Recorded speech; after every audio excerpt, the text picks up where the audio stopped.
Sidee ayay laba duuli oo reer Kenya ah ugu suura gashay inay ka dhuntaan raadaarada saddex dal, u gudbaan xuduudo adag, una fuliyaan dalabkii ugu dambeeyay ee madaxweynihii hore ee Soomaaliya Maxamed Siyaad Barre?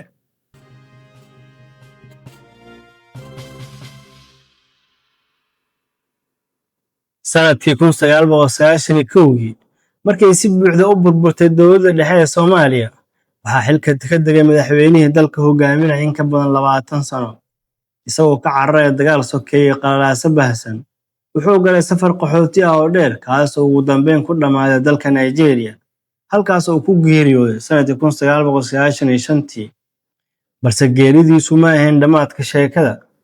Kadib dhimashadiisa waxaa bilowday howlgal qarsoodi ah, mid khatartiisu aad u weyn tahay, kaas oo lagu doonayay in meydkiisa si sir ah looga soo qaado Lagos looguna aaso dhulkiisa hooyo ee Soomaaliya.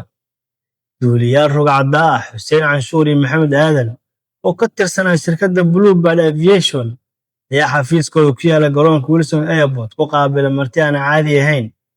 Diblomaasi ka socda dowladda Nigeria, dalabka miiska loo soo dhigay ma ahayn mid ganacsi ama duulimaad caadi ah. Waxaa laga codsaday inay si qarsoodi ah u qaadaan meydkii madaxweynihii hore ee Soomaaliya, kana soo qaadaan Nigeria una soo gudbiyaan Garbaharre, gobolka Gedo. Duuliye Canshuur oo mar laga wareysay arrintan ayaa yidhi, khatartu aad bay u weyneyd. Dowladda Kenya marnaba ma ogolaan lahayn howlgal noocaas ah. Haddiina lagu qaban lahaa, xirfaddeena, mustaqbalkeena, xitaa xorriyaddeena khatar ayay geli lahayd. Inkastoo lacag badan loo ballan qaaday, cabsida iyo hubanti la'aanta ayaa ka weyneyd. Ugu dambeyn, dowladda Nigeria waxay ballan qaaday inay qaadi doonto mas'uuliyadda haddii ay wax qaldamaan. Halkaas ayaa lagu dejiyay qorshaha duulimaadka ee ugu halista badnaa noloshooda.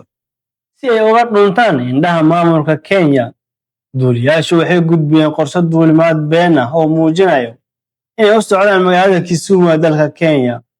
Waxay ku kaceen diyaarad yar oo nooca Beechcraft King Air B200 ah. Markii ay u dhowaadeen Kisumu, Kabtain Canshuur oo hore uga tirsanaa ciidanka cirka Kenya wuxuu damiyay qalabka aqoonsiga diyaaradda, taasoo keentay in diyaaraddu ka baxdo raadaarka. Waxay si lama filaan ah ugu leexdeen Uganda, iyagoo sheegay inay ka yimaadeen Kisumu.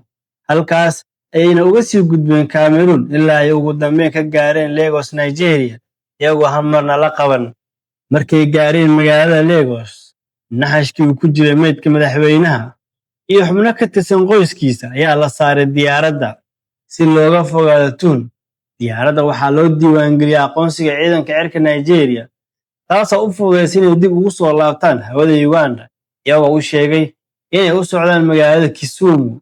Laakiin taa beddelkeed, waxay si toos ah u wajaheen magaalada Garbaharre, halkaas oo si maamuus leh loogu aasay madaxweynihii hore dhulkiisa hooyo.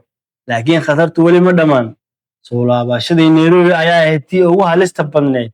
Si ay u shaaciyaan gelitaankooda gudaha Kenya, waxay munaaradda Wilson ku wargeliyeen inay ka yimaadeen Mandera, sidaas ayayna uga badbaadeen baaritaan iyo shaki.